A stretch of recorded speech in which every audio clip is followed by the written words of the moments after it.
भक्तों, ओम नमः शिवाय, श्री शिवाय नमस्तुभ्यम, जय श्री महाकाल। जी हाँ भक्तों, आप सबको भी पता होगा कि 26 दिसंबर को साल की आखिरी स्नान दान पूर्णिमा का महापर्व आ गया है। जी हाँ भक्तों, स्नान दान पूर्णिमा सनातन धर्म में और हिंदू धर्म में बहुत ज़्यादा मान्यता रखती है।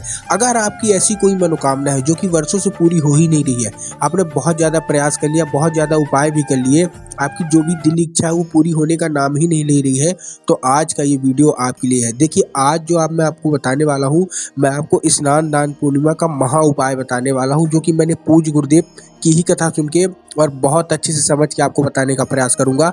तो उपाय पूरा सुनिएगा, अच्छे से करिएगा। अगर आपने अच्छे से उपाय कर लिया तो 100% है कि मनोकामना आपकी पूरी होनी ही होनी है, कोई नहीं रोक सकता। पूज्य गुरुदेव कहते हैं कि मात्र अगर आपने 2 से 3 उपाय अगर कर लिए तो स्नान दान पूर्णिमा में, जैसे आपको भी पता है, सब लोग गंगा नहाने जाते हैं ताकि उनका पाप धुल जाए। तो मैं आपको घर में ही गंगा स्नान का एक फल बताने वाला हूँ, एक उपाय बताने वाला हूँ कि आप घर में ही गंगा स्नान कैसे कर सकते हैं। और स्नान दान जो पूर्णिमा है उसमें उपाय करके अपनी जो भी दिल इच्छा होगी, जो भी मनोकामना होगी, जो कि वर्षों से पूरी हो ही नहीं रही है, मात्र ये उपाय करने से ही आपकी इच्छा पूरी हो जाएगी। तो चलिए चलते हैं उपाय। 2 से 3 उपाय मैं आपको बताने वाला हूँ, जो कि पूज्य गुरुदेव की ही कथा सुन के और बहुत अच्छे से समझ के आपको उपाय बताऊंगा। तो उपाय अच्छे से सुनिएगा, अच्छे से करिएगा। अगर आपने अच्छे से उपाय किया तो 100% मनोकामना पूरी होगी। लेकिन उससे पहले चैनल पर पहली बार आए हैं तो वीडियो को कर दें लाइक और चैनल को कर लें सब्सक्राइब, ताकि पूज्य पंडित प्रदीप जी मिश्रा के रोज नए नए उपाय सबसे पहले आपको प्राप्त हो सके। तो देखिए, जो हमारा पहला उपाय है उसमें आपको क्या करना है, उसमें सबसे पहले आपको पितरों को याद करके एक दिया अर्पित करना है। कहाँ अर्पित करना है? देखिए,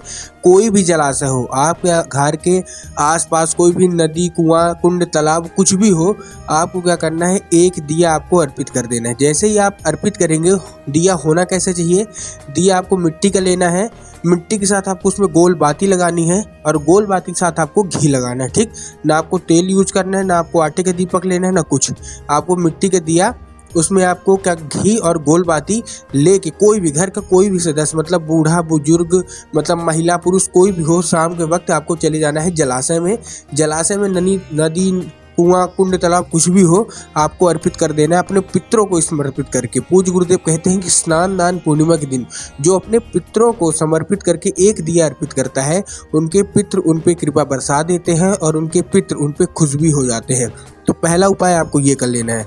दूसरा उपाय आपको क्या करना है, तुलसी से करना है। देखिए, अगर आपको गंगा स्नान करना है, घर में कैसे स्नान किया जा सके उसका उपाय मैं आपको बता रहा हूँ। आपको लेना है एक तुलसी की डंडी।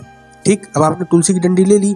अब आपको क्या करना है, वो तुलसी की डंडी आपको जहां आप नहाते हैं, मतलब बाल्टी, टब कुछ भी है जिसमें से आप नहाते हैं, उसमें आपको क्या करना है, घुमा देना है। मतलब जो भी आपका बाल्टी, टब है, उसमें आपको क्या करना है, घुमा देना है। घुमाने के बाद आपको क्या करना है, वो जो आपने डंडी लिया है तुलसी का, एक चीज का ध्यान रखना है कि आपको तुलसी की डंडी लेनी है, तुलसी का पत्ता नहीं लेना है। ठीक, इस चीज का आपको हमेशा ध्यान रखना है। आपको क्या करना है, वो तुलसी की जो डंडी है उसको घुमा देना है, उसी जो टब, बाल्टी जिससे भी आप स्नान करते हैं, घुमा के आपको वो तुलसी की डंडी अपने पूजा वाले स्थान पे फेंकना नहीं है, ना उसमें डालना है, कहीं भी कुछ मत करना। घुमाने के बाद वो अपने जहाँ पूजा स्थान है, जहाँ पूजा पाठ करते हैं, वहाँ आपको रख देना है। रखने के बाद आपको क्या करना है, उस जल से आपको स्नान कर लेना है। पूज्य गुरुदेव कहते हैं कि अनजाने में हुए जितने भी पाप हैं, मात्र ये स्नान करने से आपके सारे के सारे पाप दूर हो जाएंगे। तो इस उपाय को आपको अवश्य रूप से कर लेना है। जो हमारा तीसरा उपाय है वो आपके बच्चों को बुद्धि विवेक के लिए है और आपको धन प्राप्ति का भी उपाय है। तो ध्यान से सुनिएगा, आपको इस उपाय में चाहिए 9 समी पत्र। कितने समी पत्र? 9 समी पत्र। अब आपने 9 समी पत्र ले लिए। 9 समी पत्र लेने के बाद आपको क्या करना है, सबसे पहले पहुंच जाना है आपको शिव मंदिर। देखिए, जब आप समी पत्र लेंगे तब आपको एक चीज का ध्यान रखना है कि समी पत्र कहीं से खंडित नहीं होने चाहिए। बहुत सारे लोगों के ये क्वेश्चन आते हैं कि क्या हम समी पत्र खंडित ले सकते हैं? नहीं, पूज्य गुरुदेव हमेशा बताते हैं कि बहुत सारे लोग गलती क्या करते हैं, समी पत्र ऐसे ही मुरझाए हुए लेके पहुंच गए। नहीं, आपको 9 समी पत्र लेना है और अच्छे हरे लेना है और पहुंच जाना है कहाँ, शिव मंदिर। शिव मंदिर पहुंचने के बाद आपको क्या करना है, सबसे पहले 5 समी पत्र भगवान गणेश के स्थान पे अर्पित करना है। अब जिन लोगों को भगवान गणेश का स्थान नहीं पता, उनको ध्यान रखना है कि जैसे ही जो जलाधारी होती है, मतलब शिवलिंग के बाद जो जलाधारी होती है, तो जलाधारी के लेफ्ट भाग में क्या है, जलाधारी के लेफ्ट भाग में भगवान गणेश का स्थान होता है, राइट भाग में माता अशोक सुंदरी का। तो आपको लेफ्ट भाग में 5 समी पत्र अर्पित कर देना है अपनी जो भी मनोकामना है मांग के। उसके बाद जो 3 समी पत्र है, टोटल आपने कितने 9 लेके गए ना, तो 5 आपने भगवान गणेश को अर्पित कर दिए। उसके बाद जो 3 समी पत्र है वो आपको भगवान शिव को अर्पित करना है। और उसके बाद जो 1 समी पत्र है वो जैसे ही आप निकलेंगे मंदिर के बाहर, जैसे ही चौखट पे आप कदम रखेंगे तो चौखट के लेफ्ट साइड मतलब बाएं हाथ में आपको क्या करना है, 1 समी पत्र रखना है। उसके बाद एक दिया भी आपको वहीं लगा देना और अपनी जो भी इच्छा होगी, जो भी मनोकामना होगी वहाँ बाबा भोलेनाथ से मांग लेना है। जैसे ही आपने भगवान गणेश में चढ़ाया तो आपको क्या है, आपके जो बच्चे हैं बुद्धि विवेक बढ़ेगा। फिर जो आपने भगवान शिव पे चढ़ाया तो महादेव की कृपा बरसेगी। और उसके बाद जो आपने चौखट पे चढ़ाया उससे धन प्राप्ति का लाभ बनेगा।